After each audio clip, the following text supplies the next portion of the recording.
Okay, officially, welcome out to the Market Watch Group Weekly Opening Bell. My name is Scott. I will be your host.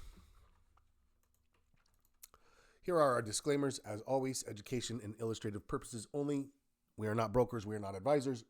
We don't give guidance nor recommendations. We are here to learn together. Here's the agenda.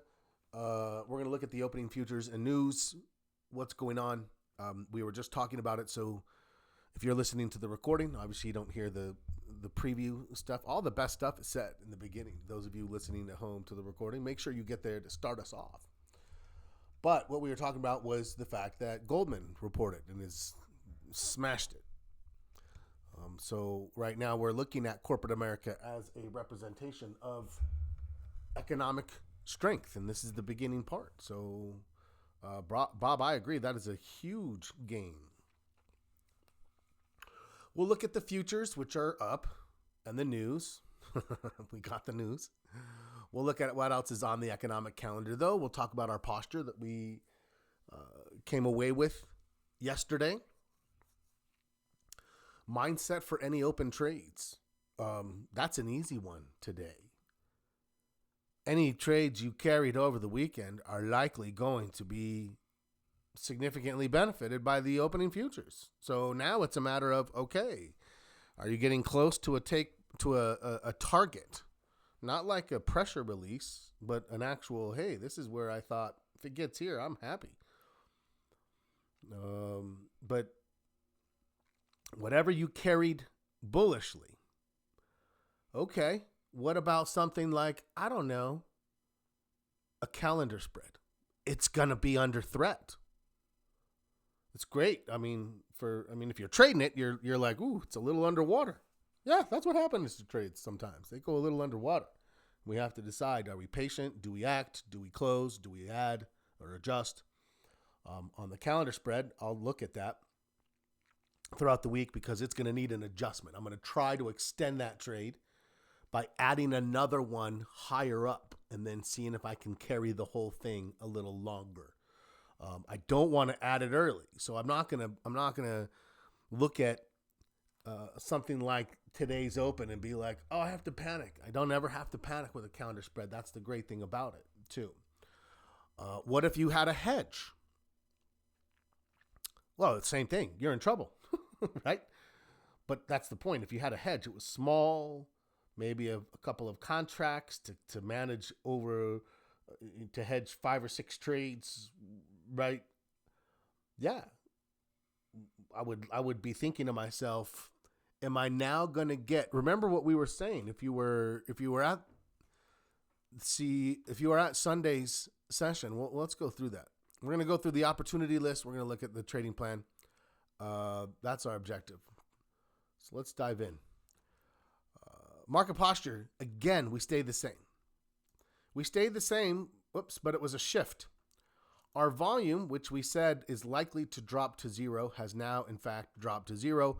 There was a chance, I thought, that I would have to use the sanity check aspect of that analysis and say, ooh, even though it looks like the sellers have actually more days of conviction, I'm going to score it neutral. It actually scored itself neutral, which worked out just fine. Major market, what did we see last week? If you remember, we've been talking about the race for third. The NASDAQ is clearly leading, which makes us bullish. The S&P shows a lot of strength because it's being carried and pulled by the NASDAQ. What we're looking at to determine, are we as strongly bullish as we're probably going to be,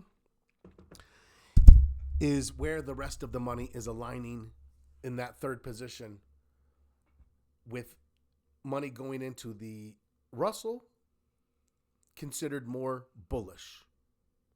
That's a higher appetite for risk, with money going into the Dow being more defensive. That's more of a defensive posture, lower appetite for risk. And we've watched and watched and watched, and those two have been back and forth for weeks. A little above, a little below, a little above, a little below. Basically the same pattern. The Russell definitely more volatile, and then all of a sudden, boom, we got that breakout we were looking for. And it came by way of expectations of interest rate cuts, which, okay, now the topic of conversation is 3 cuts. 1, 2, 3, September, November, December. I just don't see it. I am, and to me, it creates where we may have a very similar market to last year. Last year, we were bullish in July, and then all of a sudden we started to phase out a little bit, and then it pulled back. September could be where we have, in September to October, we had a correction last year. Then we rebounded quite strongly and moved, which, again, all of that could be the same thing. For me, it will probably hinge around that September meeting. Because if right now we're pricing in and building in expectations of a rate cut, and then on that September meeting, they're like, oh no, we're going to wait one more time. And again, for me personally, like, would the market love it? And does the market want it? Yes. Has the Fed gotten everything it needed to see? Is it like, I think no, it hasn't. And I don't think it's feeling pressure from the labor market the way that a lot of people are. And it's a funny thing because I think there was a recent surge, including me. I'm like, oh, I came across this SAHM indicator, SAHM, SAHM, and the SAHM is the name of the economist. And she put out this hypothesis around unemployment. If unemployment moves 50 basis points higher, that's half a percent, then it's 12-month low. That's predicted recessions 9 out of 9 times or something like that. 9 out of the last 9 recessions. Now, is that relevant to this market? I mean, I would have to say that the other times it started at a much higher level. We weren't at historic lows to start that point off. But yeah, I think that, for me, I was like, wow, that's a compelling argument. And I think it spread. And a lot of people started talking about, the weakness in the market. And the weakness they're talking about is that increase. But you're not seeing weakness in workforce reductions. There was a big surge in them. I should look it up. I think it was about this time last year, maybe even a little bit more, right? Maybe even a little earlier than that. There haven't been any broad workforce reductions, right? We're not seeing that. Weekly jobless claims staying consistent, well below 250. We're looking at our monthly Department of Labor and ADP private payroll reports. Every month they consistently exceed. There hasn't been a miss yet. Every time it's a surprise, it's a positive surprise. So I would actually argue that the labor market's been remarkably resilient. And so I do think that it makes that piece right there is what gives the Fed the ability to just sort of take themselves out of the political foray. I don't think they want to. I don't think that fundamentally they're like, yeah, you know what? Let's just wait until November. I don't know. I'd love to hear from the group. Like, what camp are you in?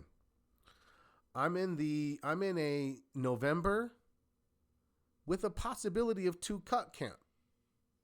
That's me. I think we could do November and December. Bam, that's it. If they want to do it, they'll just hit it twice in a row and then they'll let it coast and see what happens. What do you guys think? Anyone feeling that September? I don't know. Okay. So what else happened? So we did improve our major market. Our sector rotation stayed the same. Our VIX stayed the same. As we looked through these 4 are pretty stable. I don't see anything changing in these 4 without something pretty big occurring. Look at that. We had 2 quick responses. David says November for sure. Bob says I'm September unless inflation kicks back up. All right. Interesting stuff. Sector rotation. There's the opening bell. I believe it's moving towards ticking higher more than lower. We're seeing more flowing into discretionary. Obviously, financials. I mean, obviously, right? We said we're looking for money to go into financials. Well, here you go. We're seeing it. So that's clear. So that's happening. And then we have. So that's likely to give this an extra quarter of a point. We did see a weird surge in utilities that I hadn't really noticed. I realized that the last few days have gotten lazy on the watch list, and I've been skipping the XLs, right, the sector stocks, and I'm like, I need to just look through those real quickly because last time utilities popped, we saw it there first, and I think I would have seen it if I had been paying more attention, but I sort of took my eye off of those. So that's on me. But there is a weird little surge in utility. The VIX was also one where we said if the VIX confirms a lower high, and guess what? Let's go look at that.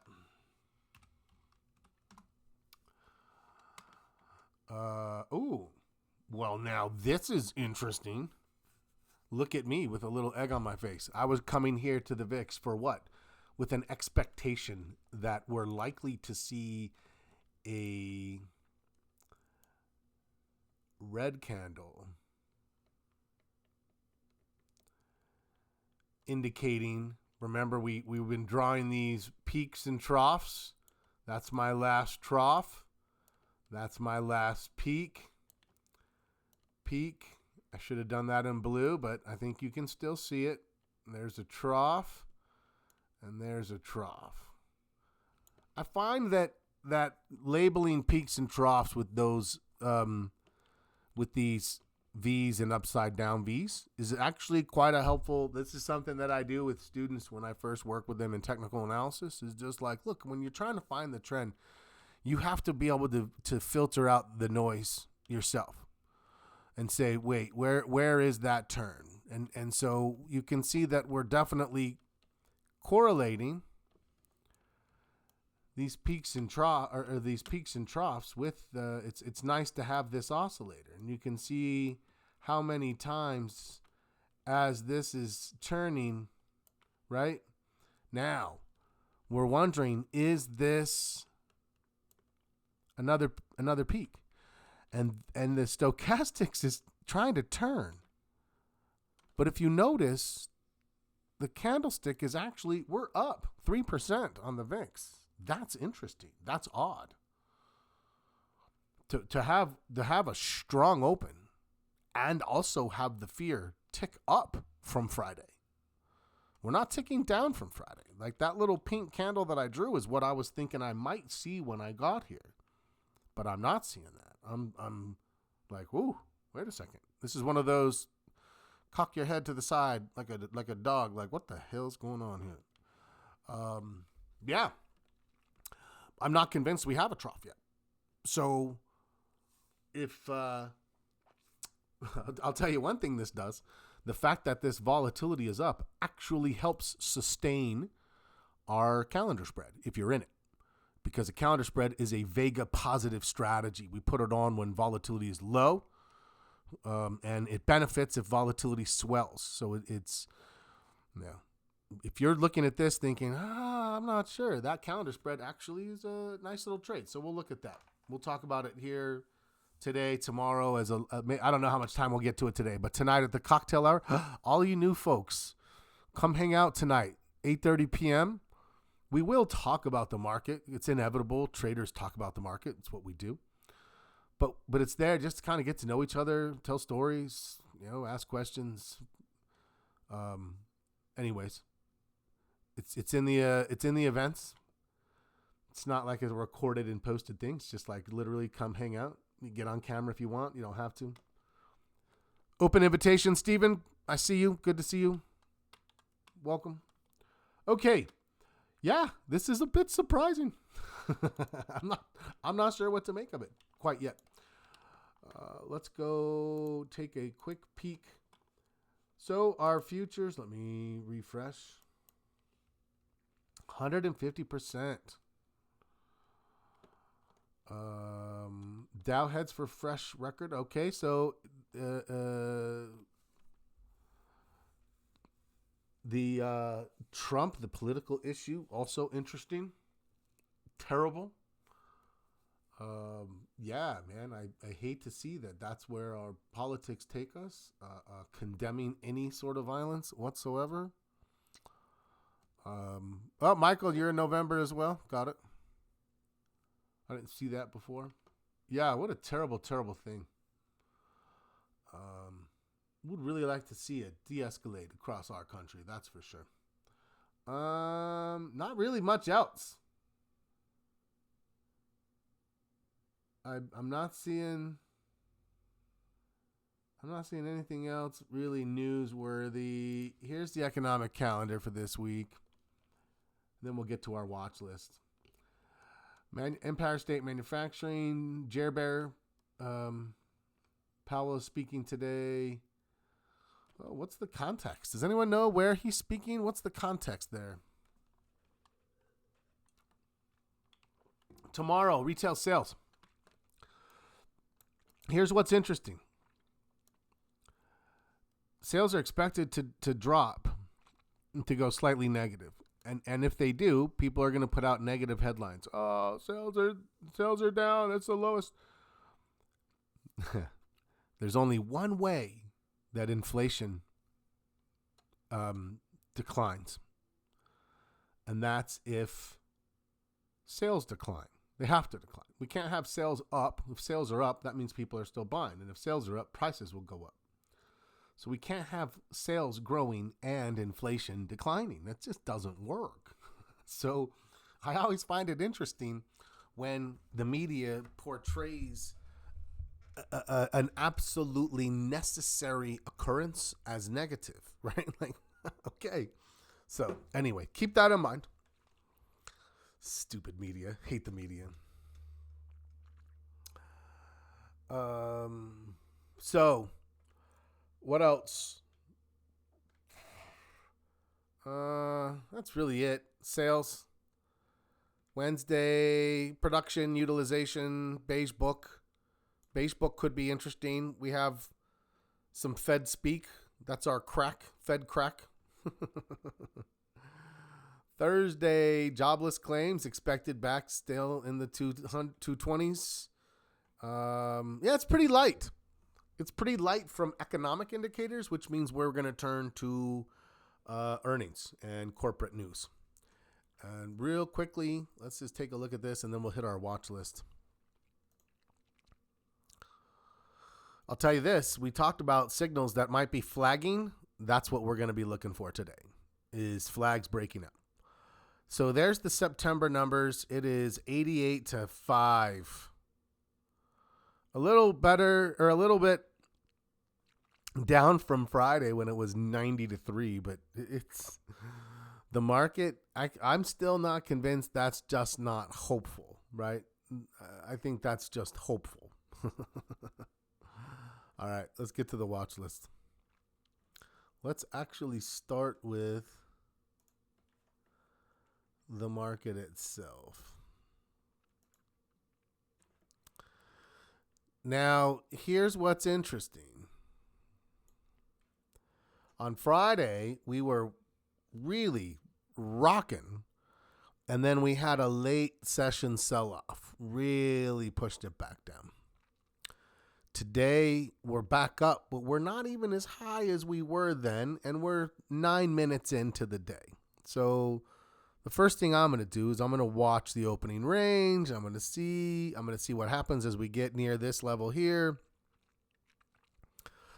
And be sure, because yeah, there's, like I said, there's a good chance you're going to be seeing this type of a flag pattern, and you have to decide, is this breaking out of that flag pattern?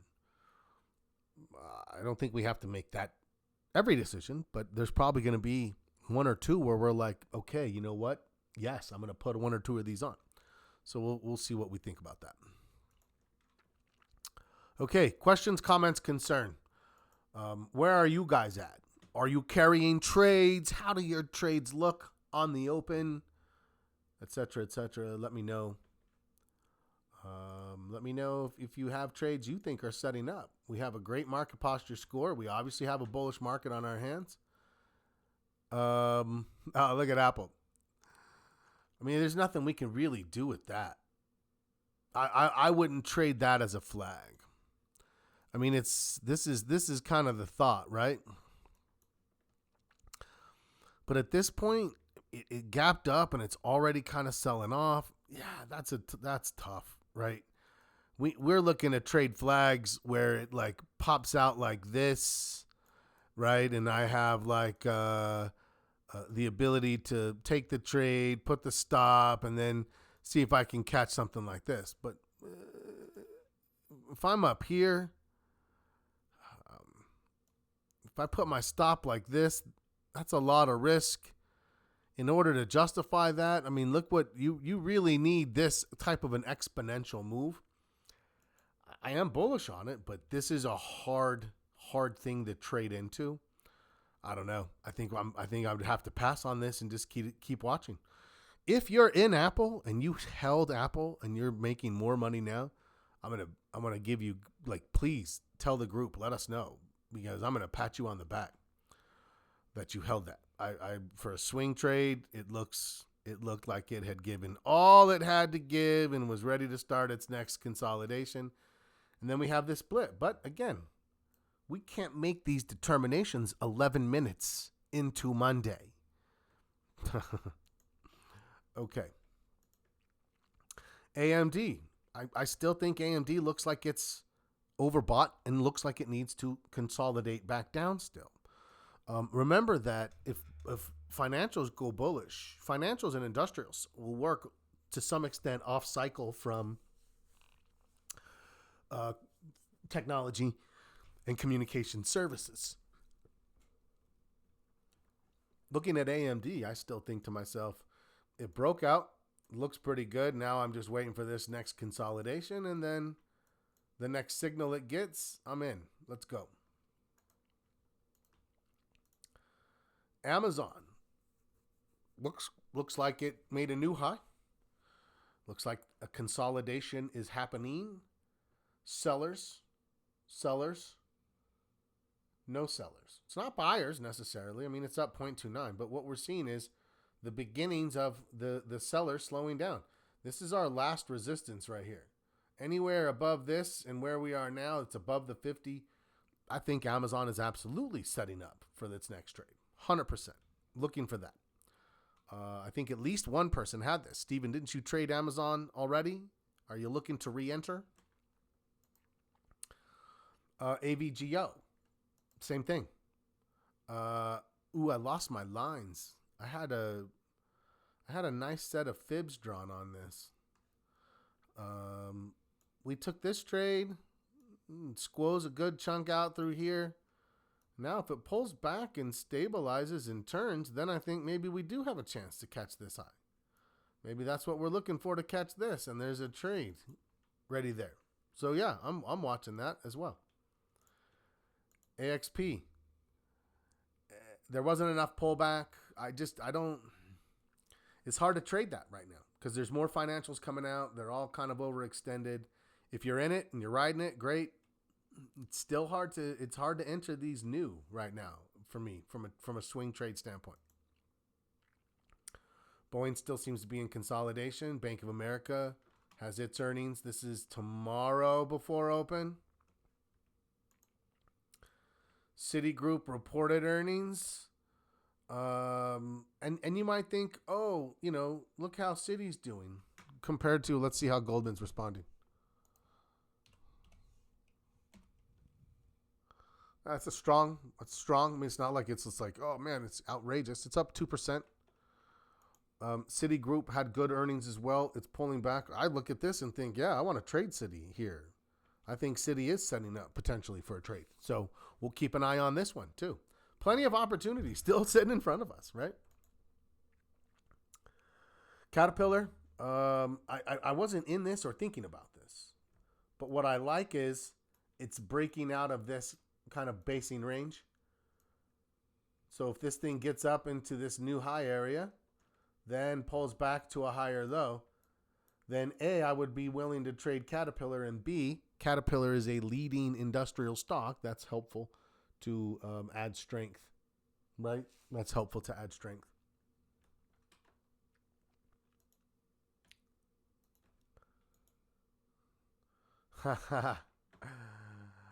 Anyone still in this with me? I mean, it just hasn't really gone wrong. We had this one day where it's like a little red, and then it just sort of like shifted over, and I'm like, all right, let's see if it can.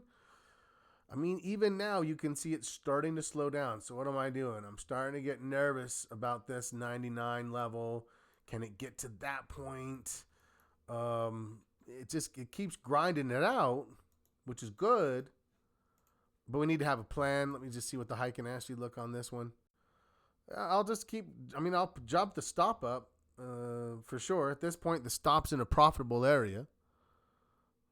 Great. Wasn't a home run. Got on base. Maybe advanced the runner. Nothing wrong with that. It's a strategic game. CMG. Still in consolidation, nothing there for us. COP. So, David, tell me if I'm not sure how you didn't keep filling on this. That's definitely a weird. I saw your comment. That's definitely a weird issue because this trade's underwater. So whatever order you put in should fill to your heart's content. That's the first thing I would say. I don't really understand why that wouldn't have happened. It wasn't like it's a big liquid stock. However, it's also not wrong yet. This is still indicating the buyers are trying. It's just sort of sitting here right now. I'm just gonna hang on a little bit longer. It's underwater, but it's not getting demolished. It's just barely underwater. This is off cycle. So if all of a sudden the market does stall a little bit, there's a good chance we'll see oil moving. Same thing with utilities. So keep that in mind. Costco. Okay, Costco. I like Walmart better, but if Costco gives a cleaner signal, we'll see what Walmart looks like when we get there. But that looks good. Starting to find some support. Not necessarily there yet. We're just saying, look, the setup is occurring. The sellers are slowing down. Here's DIA. Dow looks strong. FCX, materials, copper, gold. Looks like they're pulling back a little bit. Bitcoin. Oh, look at Bitcoin. I thought it was dead cat bouncing. It had stalled underneath there. Looked like it was about to roll over, and then bing, got quick 10%. Crypto market. Oh, it's still the Wild West. You're kidding yourself if you think it's anything other. But hey, there's opportunity in the Wild West. Gold holding on. Google. Oh, Google. Google's looking close. Like it maybe will give us a 5-day run before earnings. I'm thinking about it. Let me know if you are. Oh yeah, I'm thinking about it. Come on, Google. Small caps still strong. Home builders, same momentum carrying them. Coca-Cola, no. Meta also setting up, but I like Google. So Google has maybe a little bit of a cleaner setup, but Meta has more time. MFC overbought. MMM.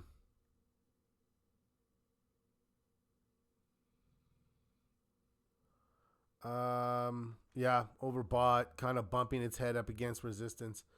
So we definitely have opportunities. And then other things, just be patient. Financial, still being patient. Microsoft. Oh, look at Microsoft. Right? What do we have? We just had a new higher high.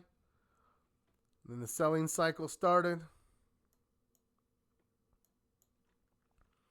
Here's the sellers. Do they look strong? You might say, oh, yeah, look, Scott, there's an above average volume day. It is an above average volume day on this day. The day before, on the big red candle, it was average. On the doji day, that's when we had above average. That, to me, is part of that volume is the buyers saying, nope, not going any further down. I think Microsoft is definitely setting up for a trade. We'll be watching for this one. Absolutely. Why can't I stop drawing?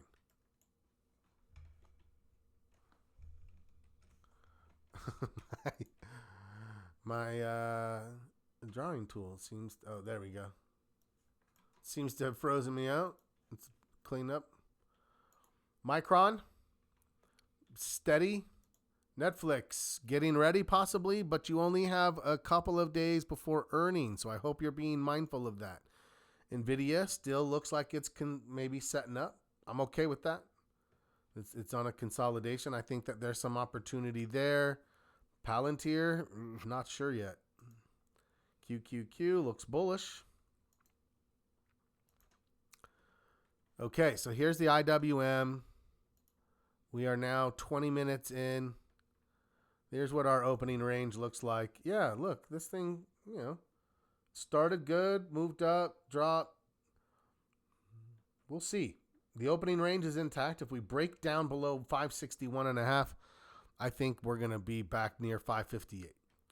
If we can bust out the top, I don't know. I think it's going to have a hard time getting much higher than Friday's highs. Maybe it gets to 564. It's a tough road to hoe still. Okay. TSM.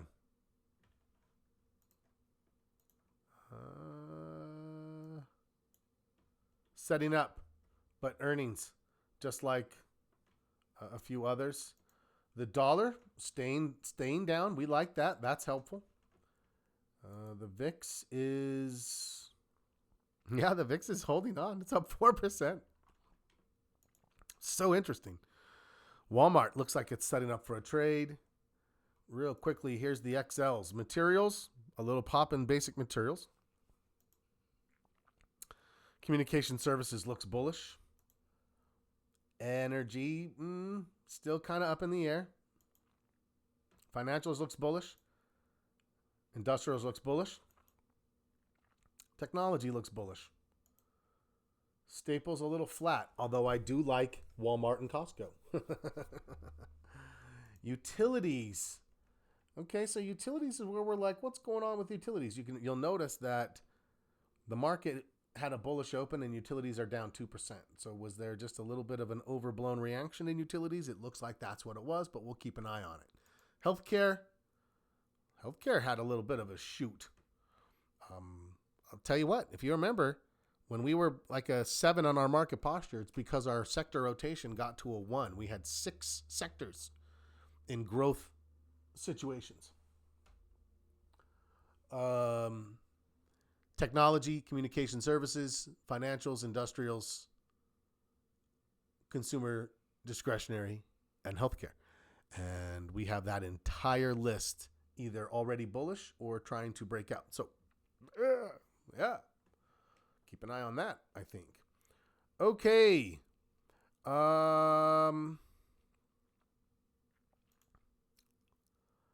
Let me see. Yeah, the SPY trade is actually still a little bit positive. Oil's not bad. CL's still moving. These are just some small paper representations of those trades. This week, what are we working on? Routines. Rate it. One of the things that you should be doing each week is rating the strength of each section so you have an ongoing score. This is new advice I'm giving just on the fly. I was thinking about it, and it's just like, you know what, at any given time, why not just put your score so that it stands out? Right? That makes sense, doesn't it? So this week, I want everybody to do this. I want you to rate the strength of your routines section of your plan. What should it contain? You can see it like, oh, Scott, it looks like a pretty easy section. BMO, before market open. That should contain a time, sometime before the market opens, it should contain a window length, like 15 minutes, 20 minutes, 30 minutes. How long is your routine? And then it should have a list in order of your activities. Number 1, check the futures. Number 2, review the news. Number 3, economic calendar. Number 4, review positions, mind stops. Number 5, right? And you're going through and you're saying, these are all the things that I'm going to do so that by the time the market opens, I'm ready to go. I'm going to review my stops to see if I have stops or any of them going to trigger. Obviously, that only happens when we have like the market going to open down 1%. You're like, oh, what? This could be nasty. Let's go get ready for this.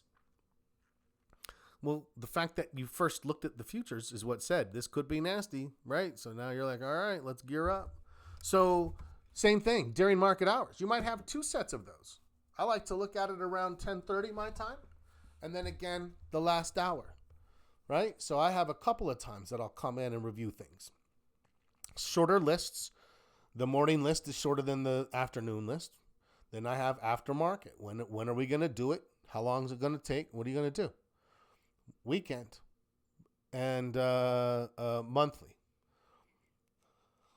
By the time you put all that in there and you have your 3 different dailies with routines and stuff, and yeah, you'll have a real robust section here. This is about habit. Build the right habits and then do it over and over and over again. So definitely I'll be curious to see how you score it. Let's get some conversations going in the let's see, what section would this be best in? Paper account does do some weird things. Yep. And SoFi with stock and covered call. Oh, we'll take a look at that. So I would say Market Watch chat would work, or trading discussions is a great place to just get in there and start putting, some trading plan questions or some, let's see who thinks that their routine section is the strongest. If you haven't yet, make sure you download a copy and start working on this with us. Get in cycle. We work on 1 section a week. Some folks are still in cycle, meaning we just do a new section each week. Some are already in the prioritization phase. They're starting to isolate a couple of components of their trading plan to really get granular and make sure that the rules and the routines are all fleshed out. Everything feels right. Yeah, I'm a 1 to 10, David. I'm a 1. No, wait, now I forgot. That's a good question. I forgot what I did now. Working sessions. I saved it somewhere, but I don't remember where I saved it. Here it is.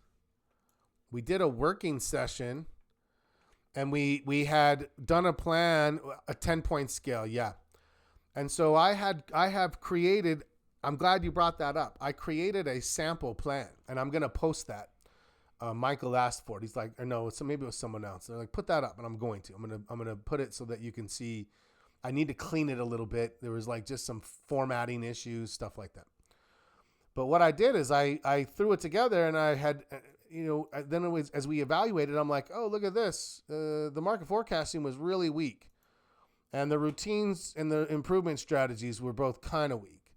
And so by scoring the whole thing, I was able to be like, these clearly are the 3 sections that I need to go into, and this is the first one. And then I was able to build that up, and then I was able to build this one up, and it's like, now look, and it's like, now our score has significantly improved, right? Just those. So I said my plan went from a 7.6. This was a 7.6. And then when I made just those changes, it turned into an 8.5, a substantial improvement. Yeah, we should do one of these in a working session soon again, maybe. That'd be a good exercise. But that's what we're working on. All of this is available to you. Go pop around in Discord. especially in the trading resources and the group downloads. Because there's things that you can download, there's links that you can click on, there's videos that you can watch, a lot of things that you can do to get caught up and in line with some of the stuff that we're doing as a group. Okay, so that's it. It's good to see everybody. Remember, tonight, 8:30 p.m., if you're around, you just want to pop in, say hello. We'll be in there chit-chatting, talking trading, talking stocks, talking strategies, talking weather, yard work, barbecuing, whatever. Anything, it'll come up. It's good to see everybody. Let's stay vigilant. I think we have opportunity this week. Things look good. Let's be ready. Have a good rest of your day, and as always, happy trading.